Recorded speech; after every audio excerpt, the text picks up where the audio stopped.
Everybody's attention so we can start up. Thank you and good morning. My name is Michael Schiffer, and on behalf of the Stanley Foundation and also the Center for American Progress and the New America Foundation, we'd like to welcome you here this morning for our discussion on the next world. How should the United States respond to rising powers? Today's discussion, and with your active participation, and we've made sure that there is plenty of time for question and answer, and whatnot. We really do want it to be a discussion.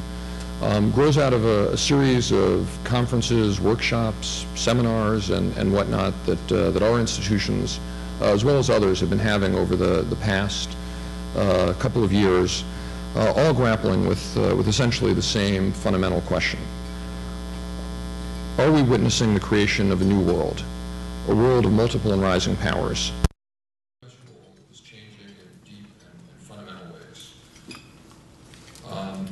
We see new patterns in the distribution and diffusion of power around the globe. New players, as well, both state and non-state actors, were shaping and influencing events in ways that were and are unpredictable and perhaps uncontrollable. Given these new patterns in the distribution of power, what is the United States to do? What is our role in this new world? And how do we best maintain our security and prosperity in the 21st century? To try to dig into this set of questions, we gathered here today a number of people that we consider to be some of the best and brightest new minds, and you can see by the literature table that we have out front the fruit of their labors over the past couple of years. We're trying to provide answers. These are people that we expect will be increasingly influential in the years to come in shaping our thinking and our policy. And so we're really looking forward, as I said, to what we hope will be a very interesting and worthwhile discussion. Before I turn the floor over for their brief introductory notes to my colleagues, Nina and Leif, I have one brief logistical announcement, which is that if you have a cell phone, and who doesn't these days, please turn it down to turn the vibrate mode. For the balance of our morning. With that, let me turn things over to Leif, and my thanks. Thank you.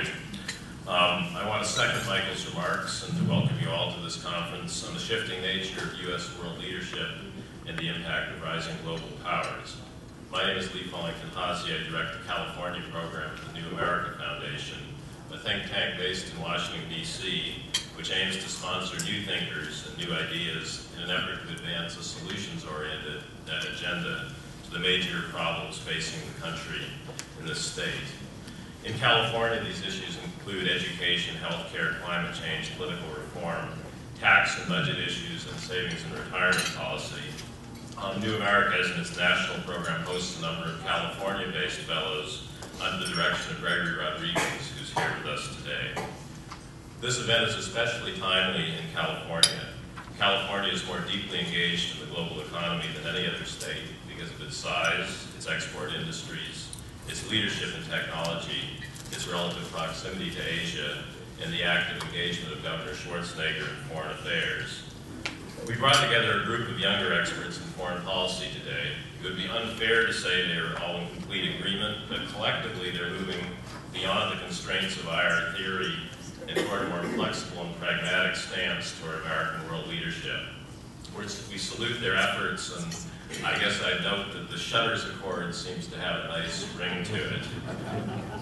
Special thanks to the CEOs of the Center for American Progress and the New America Foundation, John Podesta and Steve Coll, for being with us today, and to the senior staff of the Stanley Foundation, who've done so much to make this day possible.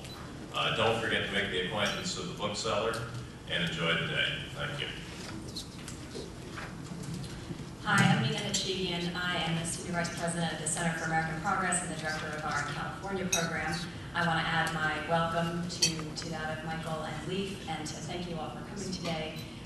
The Center for American Progress, I think most of you are familiar with it, but it is a think tank dedicated to bringing bold solutions and to pushing a progressive policy agenda in Washington and in the United States. And we're excited to be one of the partners in bringing this conversation here to California, because we do think that Californians and generally those outside the Beltway have a really different perspective on these important issues. And personally, this is a thrilling day for me. I think other than my kids and maybe food, discussing these issues is these are my favorite topics to discuss, as geeky as that makes me. And I do think that the rise of China and India, or I should say the reemergence of China and India and Russia, as well as the continuing strength and transformation of the EU and Japan, is extremely consequential for us here in the United States. And so everybody who is thinking, talking, writing about it is all to the good. So I do appreciate your coming. I want to also thank the staff of all three organizations who've done a heroic job in pulling this together. I particularly, at this moment, want to recognize Anna Solberg, who's standing in the back in a black and white dress. She's Vice President at the Center for American Progress, and she'll be keeping the trains running on time today. So it's now my pleasure to introduce Matt Miller, who's going to be moderating our discussion with the two CEOs of our two organizations, the New America Foundation and the Center for American Progress, John Podesta and Steve Coll. And why don't I ask three of you to come up now while I'm talking. Matt is a lovely combination of a great colleague and a very deep thinker, and also just a fun and funny person. He's a senior fellow at the Center for American Progress. You might know him as well, those of you from Los Angeles and California, although the show is going national, as the center in Left, Right, and Center. He is also a senior advisor at McKinsey. His book in 2003 called The 2% Solution became a Los Angeles Times bestseller, and he has a new book coming out in January with a great title, I think, The Tyranny of Dead Ideas, that intends to try to smash some of our old thinking about domestic policy issues to try to come up with better solutions. And that is in part the aim of this conference today, to try to rethink some of our entrenched frameworks. So with that, why don't I turn it over to Matt. Thank you, Nina. Can folks hear us? Are these working? Not yet? Okay. Adjusted. Thanks, Nina, and welcome to all of you. Obviously, this couldn't be a more timely moment to meet and debate and discuss these issues with the presidential election underway. You could argue that the next president, whoever he is going to face a more daunting set of global challenges than any president perhaps since World War II. And there's a whole plate of issues that I know we're going to be getting into through the course of the day, but we couldn't have a better kickoff for this conversation than to engage with two really distinguished thinkers and leaders on these questions. I won't read their full bios to you because you have them in your kits and you probably know them, but just briefly, John Podesta, on my right and your left, is the President and CEO of the Center for American Progress. He's the former Chief of Staff to President Clinton, and his new book, which is available outside, I'm sure, is The Power of Progress: How America's Progressives Can Once Again Save Our Economy, Our Climate, and Our Country. And on my right and your left is Steve Coll, President and CEO of the New America Foundation and a staff writer at the New Yorker magazine. His latest book is The Bin Ladens, An Arabian Family in the American Century. And I always think when Steve Coll manages to crank out these Pulitzer Prize-winning efforts while also doing things like running the Washington Post and the New America Foundation, my question is always, when you look at his astonishing productivity, is he really one person, Steve Coll? To start us off in this conversation, which is the politics and policy of global power, I thought, can you guys each offer maybe 3 or 4 minutes of, John, we'll try to start with you, just on how you're framing these issues and how people ought to think about the challenges ahead at this moment? Sure, Matt, thanks. And thank you for moderating and being here and all the great work you did do. And when you went through Steve's resume, it's I think the answer to that is no, there's got to be, he must have a twin brother. Let me be really brief and turn it over to Steve. I think that a couple of things. One is that to get the conversation going, I think that the United States is confronted, I think, with indeed a new set of challenges. The global in scale, they cross national boundaries. There are traditional problems that we are used to dealing with, I suppose, in a particularly in a post-World War II environment, but there's a range of new security threats from global warming to disease to global poverty to obviously terrorism that spread across boundaries and need, I think, new solutions. I would say just a couple of things again to get us going. First, that we have some proof, I think, that the neoconservative approach to those problems has been disastrous for the United States. I think we're at this point, the policy of go-it-alone unilateralism has left America, and it's, in my view, one of its lowest standings since World War II. We have an economy that continues to limp along. Unemployment up again this morning, dollar dropping, or having dropped significantly, a very substantial problem with respect to energy and the economics of energy, as well as the security of our oil supplies. And I think that this idea that we could use military force and preemptive war as a kind of solution to all our global problems has proven to be a misguided theory, at least. The second point I would make is, and we'll hear more about this, I think, in the next panel, that I think, and I'll give a little plug for Nina Hashigian and Mona Sutphin's book that they'll discuss later, which is that none of the pivotal powers today, China, Europe, India, Japan,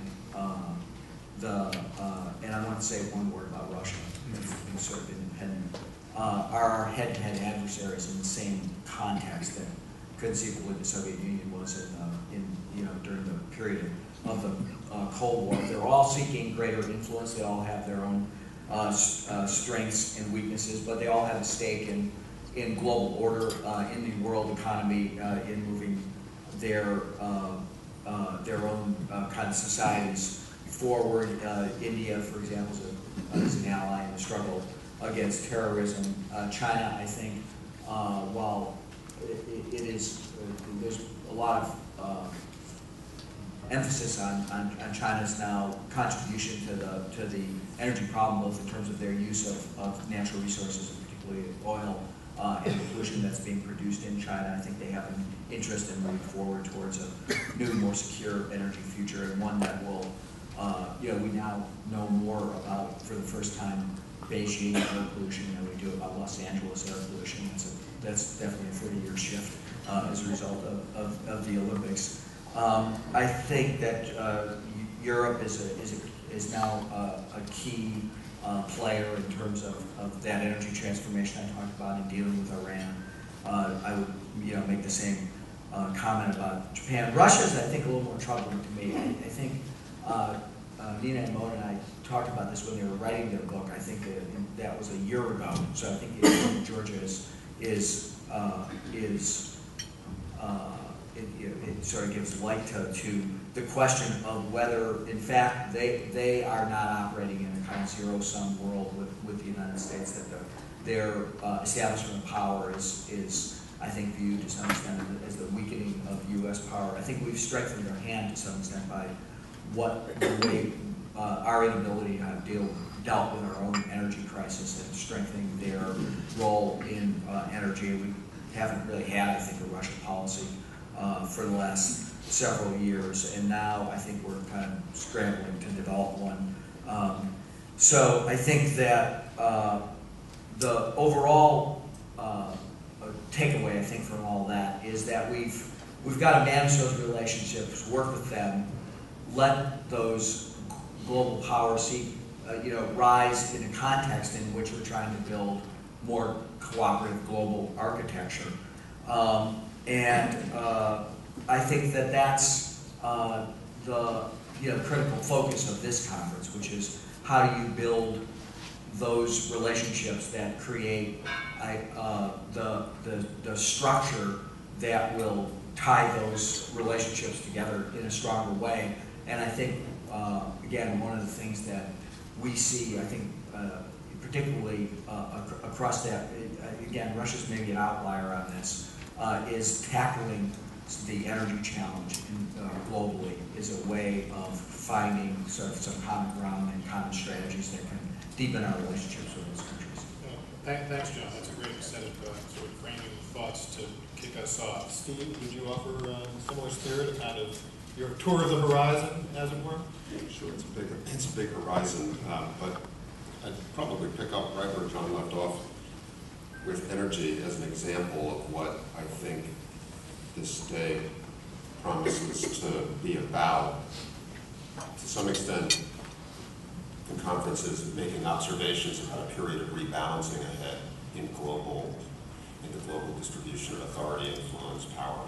But it's also what's ahead for the United States is a period of rebalancing in the way we think about security and global competition, cooperation, both. And in that, we are, to some extent, I think, catching up with important sections of the rest of the world and returning to discourse that was actually pretty far advanced in the late 1990s, not to be too directly partisan about it, but there was a discourse about globalization and national security that arose, particularly in the second Clinton term, I think is very important as a way for the United States to start rebalancing its own discourse and not to become trapped by the legacy of the argument over neoconservatism. Because if where we go next is indicated by what Parag told me in one of the op-ed pages this morning, which is an argument between realism and neoconservatism, then I think we're going to miss the subject matter. And the subject matter is the extent to which national security, the very nature of national security in an era of deepening global integration has changed. And what are the particular ways in which it has changed? Energy is one example. Productivity growth is another example that is closely tied to energy. So if you were to find your way out of the dependence on carbon as a national project, you might find a way to do that, as we did in our efforts to control the digital transition by creating a period of great productivity growth and high-wage jobs in the United States, which in turn would be your answer to competition with China. That's the competition with China that matters. It's rooted in our national education system. It's rooted in our rates of productivity growth and innovation. And that is not a typical subject of debate between realists and the neoconservative movement. And I think it's much more important, though, than some of the subjects that are typically debated.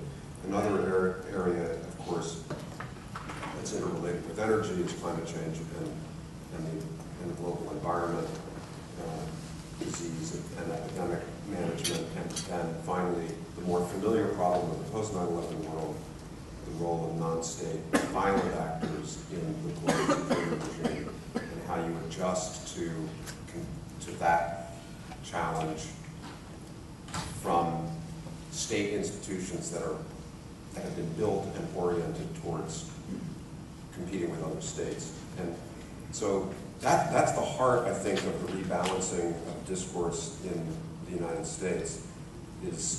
Has not so much to do with, it does not primarily have to do with the rebalancing of the distribution of power, though that is an important context in which our discourse occurs. But it has, I think we're farther along in observing the changes in that environment because they're obvious. They're expressed in rates of GDP growth. They're expressed in rates of budgetary expenditure on the basis of $100 a barrel oil in Russia and so forth. But we're I think, much further behind in thinking about the nature of the kinds of security problems that we want to then manage in that context of rebalanced competition. Maybe is the wrong framework, but it's a combination of competition and cooperation. Thanks, Steve. Let's obviously there's a lot of yeasty stuff we can tackle here, some of which will end up being big themes throughout the day. Let me drill down a little bit more. That's the wrong metaphor. On energy and on climate change and energy, just as a sort of a leading example, as you both said, about the kind of daunting new challenges and mindsets needed.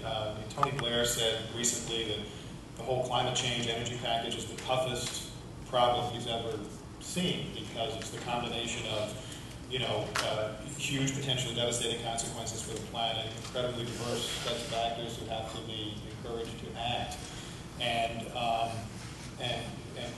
obviously a very complex political climate to try and encourage this. What's the, I don't expect we'll solve this, in the few minutes on the panel, but what's the right way for, I guess, the next president, whoever he is, to start to try and change both the habits in the way we deal with this, so that there's a way to move forward in what your view would be constructively, and also, I guess, educate the American people at the same time about how they need to be open or supportive of what the new paradigm has to be. John, you want to take a whack at it? Well, there's just so many vectors into that question, Matt. I think, let me start by making a couple observations. One is that I think not as well recognized as the energy security problem of oil, that deals with oil, both its impact on our economy, the fact that we're sending $700 billion overseas, lots of that money going to hostile or at least unfriendly regimes, lots of that money fueling the jihadi threat that Steve talked about. That's a traditional problem that I think the oil security question, how do we manage and secure supplies, is for security thinkers, I think, a traditional problem. I think increasingly the challenge of global warming itself as a national security problem has to be an important input into the system. The potential for social deconstruction from extreme weather events, from mass migration, from loss of crop production. We see the tip of the iceberg. The Secretary General of the U.S. talked about what's happening in Darfur. But I think over the next, not 100 years, but over the next 10 or 15 years, we'll see the manifestation of the effects of climate change impacting our security, the security arrangements in those countries and spilling over into our own security. We obviously, I don't know what the right metaphor is to deal with what the hurricane that just hit the Gulf. We have another one, the East Tropical Storm hitting the East Coast. There's obviously strong economic impacts, but there are also these the capacity of the United States to kind of manage and control really what I view as the most dangerous places in the world, which are already weak and fragile and could be pushed over the edge and destabilized. South Asia, the Mideast, the Horn of Africa. Those are all going to be extremely exacerbated by climate change. So it seems to me that it's a project of first order from a security perspective, as well as from an environmental and economic perspective for a new president to get on that. I think it's also, again, thinking about this from an international relations perspective, I think it's an opportunity to get the United States back in the game in the kind of leadership that we have demonstrated in the past to be a good global citizen. But in order to do that, we got to get our own house in order as well. That will require, I think, the United States to do some things that seem tough sitting here today, but I think are actually offer enormous opportunity. And Steve kind of raised that already, which is creating a virtuous cycle of innovation, energy transformation, moving to clean alternative energy, can have a major boost on our own productivity, our own job creation, our own economic development. Those technologies, I think, are also useful in solving the global problem, give us an opportunity to work with partners across the globe, not just, I think, China, India, Europe, and others, but I think the dealing with and trying to use energy transformation, again, as a vehicle of development, as the structure of adaptation being having some focus on how we're going to deal with countries that that are going to be, as I said, heavily impacted in the short term, could give the United States, I think, restore the United States' standing, and kind of it has potential to be an organizing principle, both for economic transformation in the United States, but also global leadership in a security environment. Steve, thoughts? Well, I agree with that. I would just, if the particular question is the next president, I tend to think that you have to start with a national declaratory policy about energy transformation in the United States as part of your approach to climate change policy. Because the problem now is that our national declaratory policy about energy transformation is drilling, and there isn't a framework that would force the political system to make some of the initial choices about where to invest, how to invest, what ultimately are you going to decide about gas, ethanol, LNG, ethanol, nuclear. Make those decisions, make a first round of framework decisions at least, make investments behind those decisions, and then bring that national policy to security policy, because it's hard to the extent the United States has been responsive to climate change policy, it has been to some extent flowing the other way. And I think there is an opportunity that will have lots of potential payoffs, including in productivity growth and as a stimulus, as an investment stimulus for the whole that the next president is going to find himself in early next year.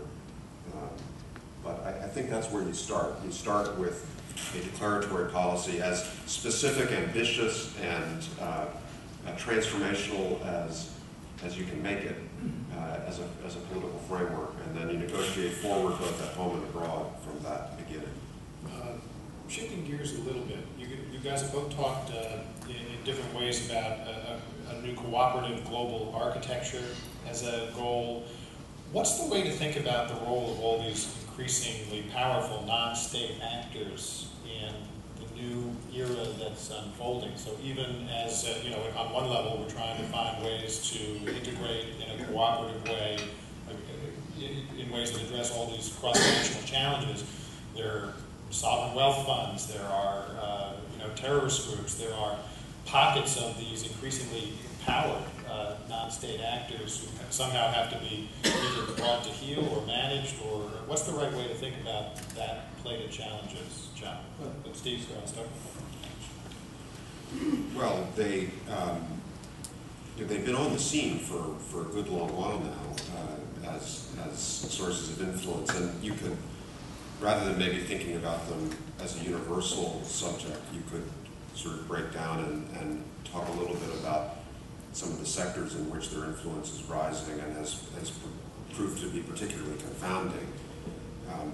One obvious and familiar subject is the role of violent non-state actors, not just in the international jihadi movement, but coming behind them, other violent non-state actors, either with millenarian characteristics or other ideological characteristics, who will be able to exploit the diffusion of technology systems to make themselves far more consequential than they would have been in previous eras. So this is a structural change. This is really, that's why these arguments about ideological competition, I think, they can be important in a sort of foreground way.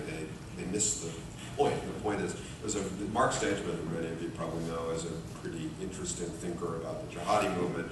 He brought his son over for coffee one day, and to make this point about this is a structural problem, it's not an ideological problem, he waved over to his 11-year-old son who was sitting patiently while we were arguing at the kitchen table and said, "Oh, he's going to be a terrorist. He'll probably be an eco-terrorist." This is an aspirational sort of opportunity for the disenfranchised, and the way in which you play out your aspirations and your dislocation is certainly not going to be static in ideological terms.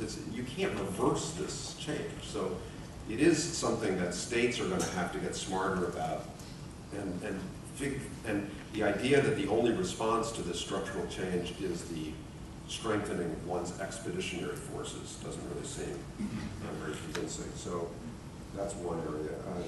The only other area I mentioned, before turning it over to John, would be sort of in information and the sort of the world of what the Army, our Army calls information operations, but which is really just global publishing, global media. And there in our own country, we've seen the political consequences of the collapse of barriers to entry in publishing. And when you think about this as a security issue, it's already happened globally. Everybody now is a publisher, everybody is a broadcaster. And so if you look at the way this interacts with all kinds of security issues, whether the newer, less traditional ones we've been trying to inventory, like energy and climate change and so forth, or traditional ones like the way warfare is conducted in your regular settings, the fact that everybody is a publisher is really as important a change in the way these narratives play out as is the diffusion of technology, that is weapons technology. It's an enormous change. And I don't think, we have this debate about public diplomacy that is rooted in the Cold War model of building a broadcast tower on a hill and sending messages out to the people, whereas in fact all of the change is occurring much more, it's occurring at the bottom in a viral way. So thinking about how then to pursue the interests of our own non-governmental organizations in that space as a state, I think that's an interesting but completely new proposition for the area that's sometimes called public diplomacy. Well, it seems to me that one way to think about this is that there are in a globalized world, there are forces of integration and there are forces of disintegration. And the technology is kind of neutral. It can be applied to create more social disequilibrium or can tend to bring the world together. And I think that in that context, I think, again, the focus on traditional means of projecting power seem obsolete. And I think that, to Steve's last point, a more sophisticated use of trying to manage information flow creates structure that uses not just obviously our military force, but I think that that uses and integrates intelligence, law enforcement against the forces of disintegration and empowers the forces of integration and focuses on development, the other kind of challenges, global poverty, etc., create greater sustainability over the long run. And that's a mind shift, I think, for American security thinkers. Not so much a mind shift for what's going on in American business today. They're probably well ahead of where security people are. And so, to the public diplomacy point, viral marketing might be the right paradigm for using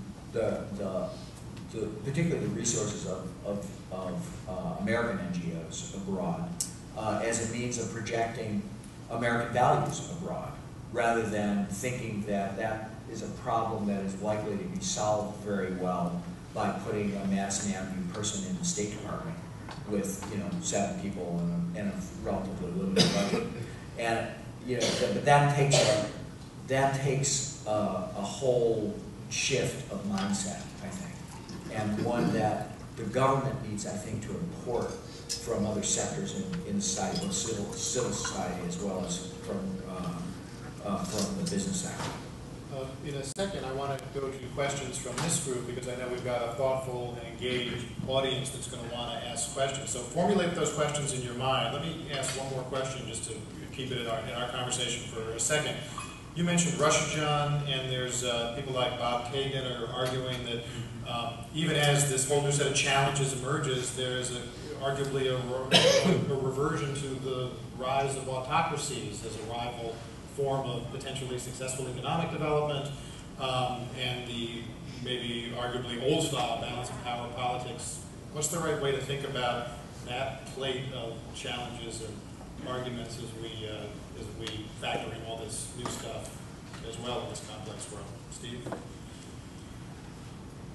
And I realize these are all nanosecond responses that can be full of panels, so give a brief taste of how So one might think I'll about punt this. on the part about whether there is a distinctive group of autocracies with ideological or competitive characteristics, because that's, I think, what my panel's going to do that later. But just to talk a little bit about, for instance, Georgia as a teachable moment. I mean, I think it is a reminder that the very values and opportunities of global integration that we have an interest in reinforcing and defending include stability in the international system of states. And so this is not to be confused. Our emphasis on these new ways of thinking about security, I don't think is to be confused for the abrogation of borders or national identity. And so Russia's conduct inside that system is critical. I mean, it's important, and it's important for the United States to be clear-eyed about that. I think the problem with the Kagan model is that it is in response to this important imperative that is rooted in old thinking, in which territory is a proxy for all of the other interests. Whereas I think now territory and borders and the sanctity of borders hasn't lost its critical importance, but it's taking place in a very different context. Anyway. There is something to it. I think it was Jon Stewart on the Daily Show, when you saw clips of President Bush saying very somberly, in the 21st century, you cannot invade another country and, take action on this, right after Georgia, Well, and the Russians are sort of playfully self-conscious about this. Not only did they refer to Iraq, but they're still not over Kosovo. So, it does take you to a whole different day's subject, which is what is the logic of humanitarian intervention. If Iraq is a product of the logic of humanitarian intervention, then where do we go after Iraq? It certainly isn't to permit. It's an important question, but I think is a little bit hard in Washington these days because it's so tied up with the partisan competition that's underway. Well, I have to respond, I think, to the Iraq point, which it seems to me that in no way, maybe if I was sitting in London, I'd have a different attitude, but in no way do I see Iraq as a manifestation of humanitarian intervention. I don't think there was, I don't think there was a second, there was justification given after the fact, but I don't think there was hardly a second thought given to the people inside Iraq and building a case for the duty to protect the people who were living under Saddam's regime. Maybe Tony Blair thought Tony that. Blair delivered a big speech about that, though, right? He provided cover for the neoconservative agenda by wrapping it in that document. In my heart, I actually believe he believed that. But I don't for a minute believe that the people who executed the war in the United States actually believe that. I think it was clearly about other issues and other interests. But I think you raise an important point, which is that it gives humanitarian intervention a bad name. And I think that how we dig out from and push forward the project of the duty to protect is, I think, complicated by Iraq. Right. And I guess all I wanted to say was that, just to be clear about what I was trying to say, is that the logic, if Iraq is a product of the logic of humanitarian intervention, it's a product of it because any doctrine of that kind is subject to abuse. So it is, in a sense, it's a case of abuse or manipulation of the doctrine. And that is a problem rooted in any doctrine of that type, I think, which is where the Russians, in their very cynical and very transparent and not very effective way, join in the playful engagement with this subject. I think the autocracy, I mean, you have the kind of resource curves operating globally. But I think Russia is, the rise of the autocracy in Russia is certainly fueled, by the oil and gas resource that they have there, and their power globally, I think, is obviously enhanced by their capacity to turn on or off the valve, particularly with respect to the Europeans. I think that it's a very troubling example. They have interests. They need, obviously, their economic interests are tied to being connected to the global economy, and so I think that that's a restraint on their use of power, exercise of their power. But I think this is a troubling example where we've enhanced their ability to do negative things rather than trying to draw them kind of into a more decent global order. And how I think that one of the things that is critical in order to kind of reset our policy there and reset the balance is to get on with the project of reducing that overall dependency on oil and gas. Let's go to some questions from this group. I see Mr. Aronson here, but just tell us who you are and your affiliation, and then we'll try and make a brief back and forth. We've got about 10 minutes, I think. Dr. Aronson, Annenberg School, USC School of International. We've got a microphone here, actually, also, so you can. Excited. Steve, early on you talked about education, productivity, basic research. It then sort of got into sexier things. Would you go back for a minute and elaborate more on the title, how should the U.S. respond in terms of education, basic research, productivity, innovation?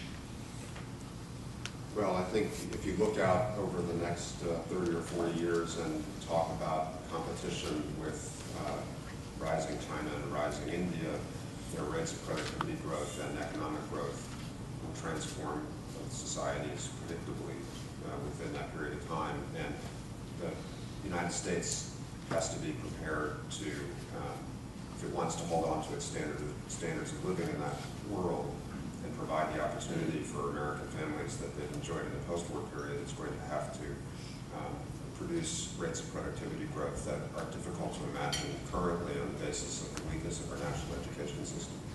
And so seeing that as a security paradigm in addition to an economic and national paradigm, I think is the only observation I was trying to make. The nature of the investments that we need to make in our university system, I think, and in our national education system from pre-K to 16, I think are well known to many people here. I want to elaborate on those, but I just wanted to include those in the security equation as actually a more realistic way to think about competition with China and India than is containment of, for instance, Chinese acquisition of a navy and a strategic deterrent. You know, it's always interesting in that regard. I see that gentleman back there, so the microphone goes back to him. That the Hart-Rudman Commission that was prescient about 9/11 defined teacher quality as a national security issue. You know, we've done a lot about that in the last 7 or 8 years. Sir, tell us who you are. My name is Ernest Wilson. I'm also at the Annenberg School for Communication. And I want to get to the question that both gentlemen have raised about reframing the ideological debate to reflect the structural changes that are taking place in the economy. And both of you have suggested that environmental issues, environmental policy is essential, reducing our dependence on imported oil. But I wonder if in terms of framing, in terms of a narrative that we're able to say to the American people that's going to be compelling and memorable, if that really has legs to grab a public discourse. And I would just like to toss out and see what the two of you think about this. There was a discussion some years ago over something called the new economy, transition to a new economy. And it seems to me that if one frames the issue at that most macro level, then it provides you with a story and a narrative, both for domestic things like education, healthcare, trade adjustment for workers, as well as an international frame where you say you move away from preemptive notions into more cooperative public diplomacy kinds of things. So I guess I would push you a little bit in this political season to give us your thoughts about a kind of framing that's going to be immediately compelling to an electorate. That is, creates a whole rather than we'll do a little bit of environment, we'll do some of this over on energy, we'll do something else on health. Well, we're not just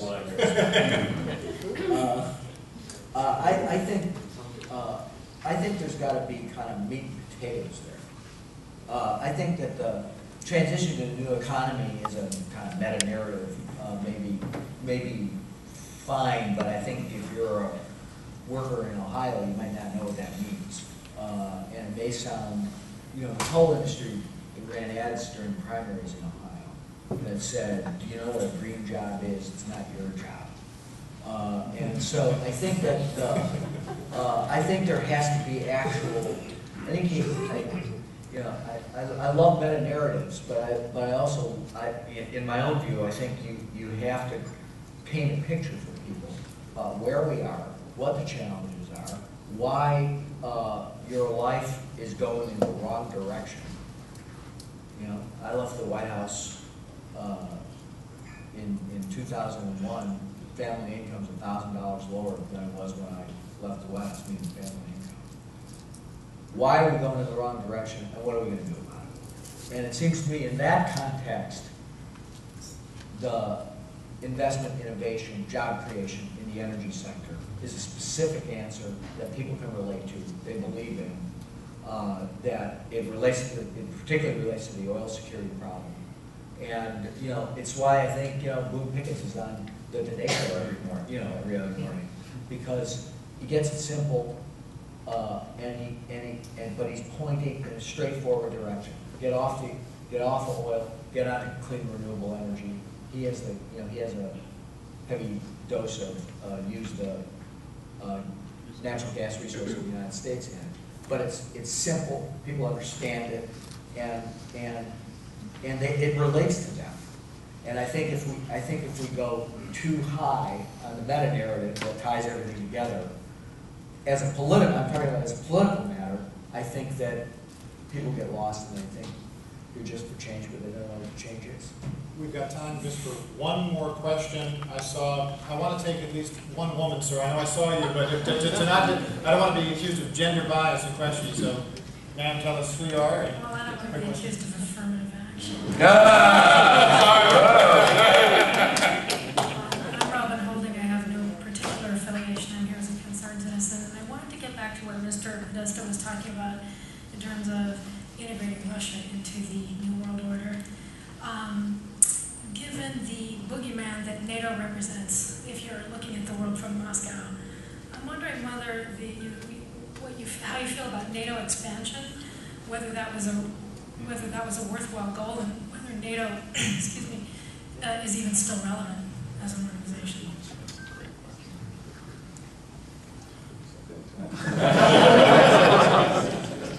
I think the original project of NATO expansion at the time was the right approach and was relevant, and I think that it created it created a vision of a more integrated, peaceful Europe that was not threatening to Russia. Managing Russia in that process of expansion, along with the economic expansion in Europe that went on, and the kind of EU project, it was difficult. But I think it